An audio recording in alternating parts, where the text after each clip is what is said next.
हया हया। शाम इरम भागती हुई आई। खुशी इसके अंग अंग से फूट रही थी। वो वीडियो उस वेबसाइट से रिमूव हो गई है। उसने फरज जज्बात से तकरीबन बेड क्राउन से टेक लगाए बैठी हुई हया को झंझोड़ ही दिया था। मगर कैसे हुआ ये सब? उस वेबसाइट वाले को खुदा का खौफ आ गया होगा, मुझे क्या पता। वो लापरवाही से अनजान बन गई। मगर अच्छा ही हुआ। ओह हाँ, तुम्हारी तुर्की की फ्लाइट कब है? पता नहीं, पहले पासपोर्ट तो मिल जाए फिर ही वीज़ा मिलेगा। इसको इरम की मौजूदगी से कोफ्त होने लगी थी। कुछ इसके तासुरात ही जाहिर कर रहे थे। इरम जल्द ही उठकर चली गई। वो फिर से अपनी सोचों में उलझ गई। मेजर अहमद, उसका आधा जुलसा चेहरा, सामने ना आना, पर्दे के पीछे से बात करना, और वो उसकी अजीब फलसफियाना बातें, जन्नत वगैरह का जिक्र, बास पुरुष करना, और फिर शादी का सवाल। ओ खुदाया, कैसा अजीब आदमी था वो। और इसकी एक बात जिसके बारे में वो शदीद आलम तैश में होने के बायस सवाल नहीं कर सकी थी। आपकी पप्पो का खानदान जो जिल्लत और शर्मिंदगी के मारे अब शायद कभी इधर का रुख नहीं करेगा। आखिर कारनामा भी तो इतना शर्मनाक अंजाम दिया था। क्यों कही थी इसने ये बात? कैसी जिल्लत और शर्मिंदगी, कैसा शर्मनाक कारनामा। फूफो का खानदान वाक़तन पलट कर नहीं आया था, तो क्या इसकी वजह इनके अपने मुल्क और खानदान से बेजारी नहीं थी जैसा कि वो कयास करती थी, बल्कि कोई और थी, कोई जिल्लत अमेज काम जो उन्होंने सर अंजाम दिया था। और उन्होंने, मतलब किसने? फूफो, इनके शौहर, या जहान सिकंदर ने? क्या मामला था भला?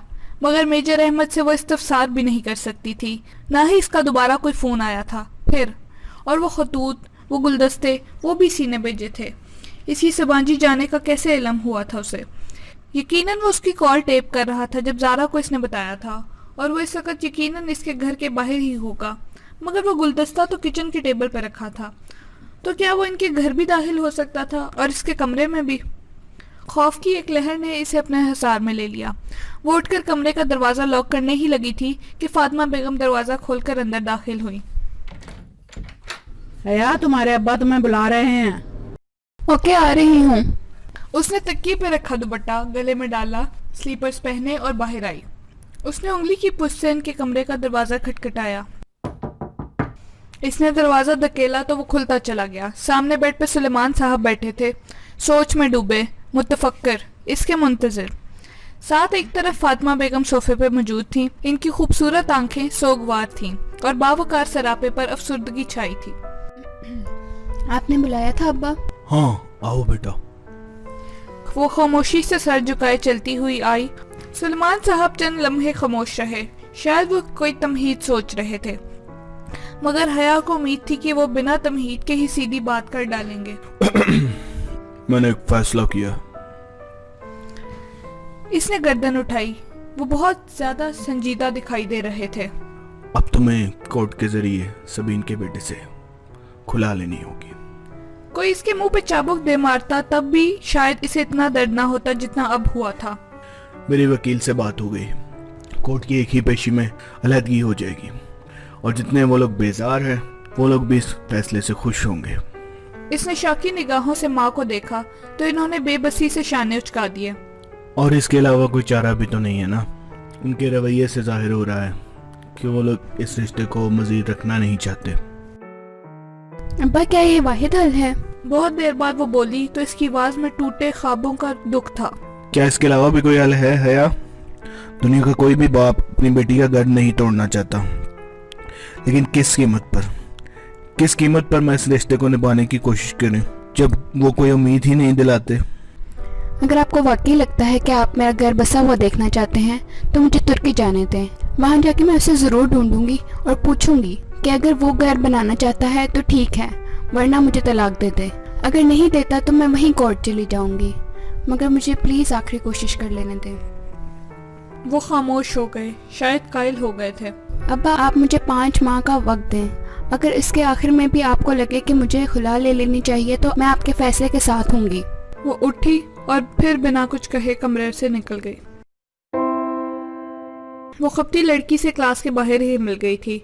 वो फाइलें संभालती बाहर जा रही थी जब इसने हया को रोक लिया। सुने मिस सुलेमान, वो जैसे मजबूरन इसे मुखातिब कर रही थी। हया ने कोफ्त से पलटकर इसको देखा। वहाँ खदीजा राना खड़ी थी, आंखों पर बड़ा चश्मा लगाए, बालों की ऊंची पोनी बांधे, सीने से फाइल लगाए। डीजे, जिसे डीजे सिर्फ इसके फ्रेंड्स कहा करते थे और वो इसकी फ्रेंड ना थी और ना बनना चाहती थी। जी खतीजा। बदिल ने ख्वास्ता इसने ज़रा मुरव्वत से जवाब दिया। आपने वीज़ा के लिए अप्लाई कर दिया? दरअसल मिस फरखंदा ने कहा था कि हम दोनों को जल्द से जल्द वीज़े के लिए अप्लाई करना चाहिए, क्योंकि फरवरी के पहले हफ्ते में सबांजी को ज्वाइन करना है। आज 13 तारीख है, हमारे पास सिर्फ 15 दिन है और तुर्की का वीज़ा कभी भी 15 दिन में नहीं लगता। वो परेशानी से तेज तेज बोले जा रही थी। इसकी बात कुछ ऐसी थी कि हया को संजीदा होना पड़ा, वरना अभी तक वो अब्बा की कही गई बातें सोच रही थी। ओ तो अब हमें क्या करना चाहिए? कल लाजमन एम्बेसी जाकर वीज़े के लिए अप्लाई करना है। आपको पता है तुर्किश एम्बेसी का अजीब सा रूल है कि हर रोज़ सबसे पहले आने वाले 15 उम्मीदवारों का ही इंटरव्यू होता है। एम्बेसी सुबह 7 बजे खुल जाती है और वहाँ लोगों की लाइनें लगी होती हैं। अगर हम 1 मिनट भी लेट हो गए तो हमें अगले दिन पर डाल दिया जाएगा। आप सुन रही हैं ना? जी। इसने गायब दिमागी से सर हिला दिया। पता नहीं वो क्या बोले जा रही थी। आप मुझे अपना नंबर लिखवा दें ताकि हम कोऑर्डिनेट कर सकें। इसने बेदिली से अपना नंबर लिखवा दिया। खदीजा इसे अपने फ़ोन पर नोट करने लगी। ठीक है, कल सुबह 6 बजे तक आप डिप्लोमेटिक सेंटर तक पहुंच जाइएगा, मैं वहीं होंगी। उसने अच्छा कहकर जान छुड़ाई। वो प्लीज़ देर मत कीजिएगा, ये ना हो कि आपकी वजह से मेरा भी वीज़ा रह जाए मिस सुलेमान। वो नाक चढ़ाकर ये जता गई थी कि आखिर वो खदीजा नाना है। क्या कंपनी मिली है मुझे, उफ। वो पैर पटक कर आगे बढ़ गई। अब्बा की बातों ने इसे इतना डिस्टर्ब किया हुआ था कि इस वक्त वीज़ा वो आखिरी चीज़ था जिसके बारे में वो सोच सकती थी। रात की तारीकी में दुकानों की शीशों की दीवारों से झलकती रोशनियां रोशन किए हुए थे। जर्द रोशनियों का अक्स सामने लंबी सीधी सड़क पर भी पड़ा था, जिसके एक तरफ पार्किंग की गाड़ियों की लंबी कतार थी, दूसरी तरफ एक छोटा सा चबूतरा बना था। चबूतरे पर दिन में बुक फेयर के स्टॉल लगा करते थे, आजकल वो बंद थे। वो जिनास ऊपर था और वो इस वक्त जर्द शीशों के अक्स में चमकती सड़क पर चल रही थी। स्याह जैकेट की जेबों में हाथ डाले, शानों पर फैलते लंबे बाल, वो सर झुकाए खुद फरामोशी के आलम में कदम उठा रही थी। अब्बा और अम्मा की कही गई बातें दिलो दिमाग में गूंज रही थी। जहान सिकंदर कौन था? इसका मनकूह कज़न शौहर, वो शख्स जिसके ख्वाब इसने सारी उम्र देखे थे। इतनी आसानी से वो कैसे इससे दस्तबरदार हो जाए? क्या अब्बा अम्मा नहीं जानते थे कि ख्वाब अगर अपने हाथों से तोड़ दिए जाएं तो उंगलियां भी जख्मी हो जाती हैं? फिर कैसे वो खुद को जख्म दे? अगर वो जहान या सबीन फुप्पो के लिए अनचाहा रिश्ता था तो भी इनको सफाई का एक मौका दिए बगैर कैसे खुद ही इनसे अलग कर ले? ये मक्खन नहीं था जिसमें से बाल निकलता, ये तो कांटों से उलझा दामन था। अगर खींच कर अलग किया गया तो दामन फट जाएगा, अगर कांटे निकालने की कोशिश की तो उंगलियां जख्मी हो जाएंगी। मगर क्या पता इस कांटों के पौधे पर गुलाब भी खिलते हों, सुर्ख गुलाब, सब्ज पत्ते, रंगों और खुशियों और ख्वाबों के। वो सीटी की तेज़ आवाज़ थी जिसने इसे ख्यालों के हजूम से निकाला। इसने चौंक कर सर उठाया। वो 3 लड़के थे, जीन्स और जैकेट में मलबूस, मुख्तलिफ सिमतों से इसकी तरफ आ रहे थे, यूं कि हर तरफ वही थे। जगह कदर सुनसान थी, खाली चबूतरा तारीकी में डूबा था, जगमगाती रोशन दुकानें जरा दूर थीं। इसका दिल धक से रह गया। वो तेजी से पलटी, मगर इधर से इनका ही कोई चौथा आ रहा था। वो मुबहम आवाज़ें निकालते, मायनी खेज इशारे करते इसके इर्द गिर्द घेरा तंग कर रहे थे। दबी आवाज़ों का शोर इसको घेरने लगा था। वो करीब आते 2 लड़कों के दरमियान से तेजी से सर झुकाए गुजरने लगी, मगर दाएं वाले लड़के ने सबक रफ्तारी से इसकी कलाई को थाम कर अपनी तरफ खींचा। अभी इसके लबों से चीख भी नहीं निकली थी कि आगे बढ़ने वाला खुद बौखलाकर पीछे हटा। टन की जोरदार आवाज से किसी ने इस लड़के के सर के पिछले हिस्से पर कुछ मारा था। हाय मरन जोगे, बाजी ने तंग करते हो, छोड़ूंगी नहीं मैं तुम्हें। वो ऊंची लंबी हट्टी कट्टी सी डोली हाथ में पकड़ा फ्राई पैन घुमा घुमा कर इनको मार रही थी। हया हक्का बक्का सी 2 कदम पीछे हुई। जिसको लगा था वो सर पकड़े बिलबिलाते हुआ पीछे भागा। बाकी 2 भी साथ ही दौड़े। एक ने जरा फुर्ती दिखाकर डोली को लात मारनी चाहिए। डोली ने से फ्राइंग पैन को घुमाकर ऐसी जर्ब दी कि इस लड़के का घुटना चटक उठा, शायद टूट गया था। कम से कम इसकी चीख से तो हया को यही लगा था, और वह लंगड़ाता हुआ भाग उठा। आए आए बड़े साले, डोली से पंगा लेते। वो फातियाना हाथ झाड़ते हुए अब हया की तरफ मुड़ा। सफेद आटे से गोया अटा हुआ चेहरा, आंखों के गिर्द लंबी काली लकीरें खींचकर लाइनें लगाया, और आंखों में नीले सबसे शेड्स। गालों पर सुर्ख पाउडर, भड़कीला आई शेडो और सुर्ख चोंच की तरह लिपस्टिक। भूरे गोल्डन बालों की लटें सर पर लिए दुपट्टे से निकल रही थीं। यकीनन विग थी जैसे अमूमन होती है। पहली दफ़ा जब इसने डोली को देखा इसे कराहत आई थी, दूसरी दफ़ा खौफ, और इस रोज़ ट्रैफिक जैम पर इसे देखकर गुस्सा आया था। और आज कुछ भी नहीं। वो खामोशी से तेज तेज सांस लेती इसको देख रही थी। छोड़ो जी बाजी इन हरामखोरों को, इनका तो काम ही यही है। मैं भी बड़ी देर से इनको ताड़ रही थी, पर मुझे क्या पता था कि अपनी बाजी जी को ही तंग कर रहे हैं। आए बड़े। वो पूरी बात सुने बगैर ही पलट गई। सीने पे बाजू लपेटे सर झुकाए तेज तेज कदमों से चबूतरे की जानिब बढ़ने लगी। एक ख्वाजा सरा के साथ रात के इस पहर सड़क पर खड़ा होना कतई दुरुस्त न था। बाजी जी गल तो सुनो। वो इसके पीछे लपका। हया चलते चलते रुकी और पलट कर संजीदगी से इसे देखा। क्या है तुम्हें? इसका मोमी चेहरा दुकानों की जर्द रोशनियों में दमक रहा था। हाय रे बाजी जी, तुसी तो कितने सोहने हो। वो दोनों हाथ रुखसारों पर रखे खुशी से चहका। इसे कराहियत आई न खौफ, बस चुपचाप इसे देखे गई। शुक्रिया ही कह दो बाजी जी। शुक्रिया, और कुछ? इसका अंदाज सपाट था। तुसी तो नाराज लगते हो जी। डोली, तुम क्यों हर जगह मेरे पीछे आ जाते हो? हाँ तो टेंशन तो नहीं ना देती कदी तानू, हमेशा मदद ही कीती है ना। तुम्हें किसने कहा है मेरी मदद को? किसी ने तुम्हें मेरे पीछे लगाया? बताओ, जवाब दो, किसी ने लगाया? डोली का मुंह अध खुला रह गया। लेंस लगी आंखों में पहले हैरत और फिर आंसू तैरने लगे। किसी ने नहीं जी बाजी, आप मुझको अच्छे लगते हो इसलिए ख्याल रखता हूँ। अगर आपको बुरा लगता है तो नहीं आऊंगा। दफातन हया का फोन बजा। इसने चौंक कर हाथ में पकड़े फोन को देखा। इसमें प्राइवेट नंबर कॉलिंग आ रहा था। वो पैर पटक कर चबूतरे की तरफ आई, पांव लटका कर बैठ गई।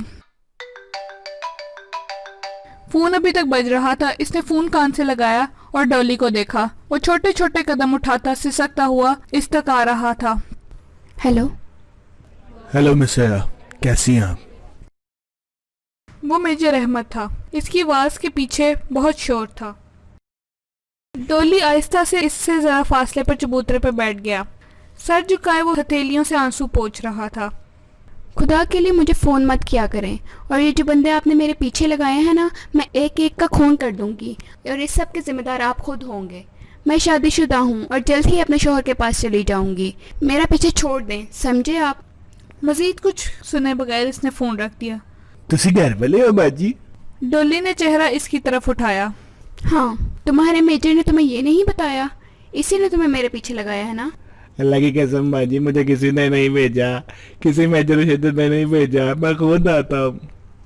वो रोते रोते कह रहा था। हया के दिल को कुछ हुआ। इसे लगा वो सच बोल रहा था। मैं जाके किसी को आपकी बातें नहीं बताता, कसम से जी।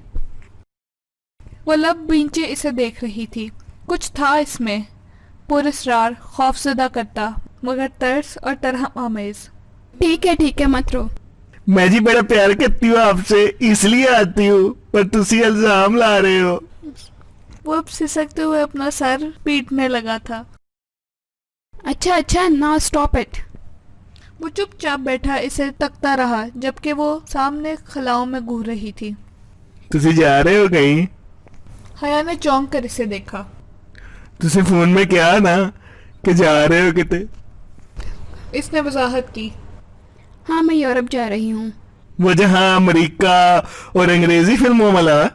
वो रोना भूल कर खुशी से चहका था। शायद वो वाकई एक आम ख्वाजा सरा था या फिर कोई बहुत मक्कार अदाकार। इधर कौन है जी? मेरा शौहर रहता है वहाँ। मैं नहीं जानती डॉली, अगर जानती होती तो आज इधर ना बैठी होती।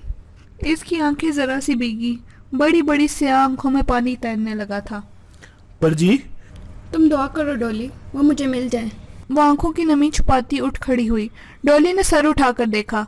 वो उंगली की नोक से आंख का किनारा साफ कर रही थी। डॉली की आंखों में बेपनाह उदासी उतर आई। खुदा करे तुम्हें कभी ना मिले हया सुलेमान। खुदा करे तुम इससे मायूस होकर जल्द ही वापस आ जाओ, और खुदा करे तुम इधर जा ही ना सको। वो तेज तेज कदम उठाती आगे बढ़ रही थी जब इसने डॉली को कहते सुना, मगर नहीं, वो डॉली की आवाज नहीं थी। वो किसी मर्द की आवाज थी, भरपूर खूबसूरत और उदास। ایسی آواز جو اس نے پہلے کبھی نہ سنی تھی۔ وہ میجر احمد کی آواز سے بھی زیادہ خوبصورت تھی۔ اس میں جہان سکندر کی اجنبی آواز جیسی بے رخی نہ تھی۔ اس کے قدم زنجیر ہو گئے۔ تیزی سے اس نے گردن موڑی۔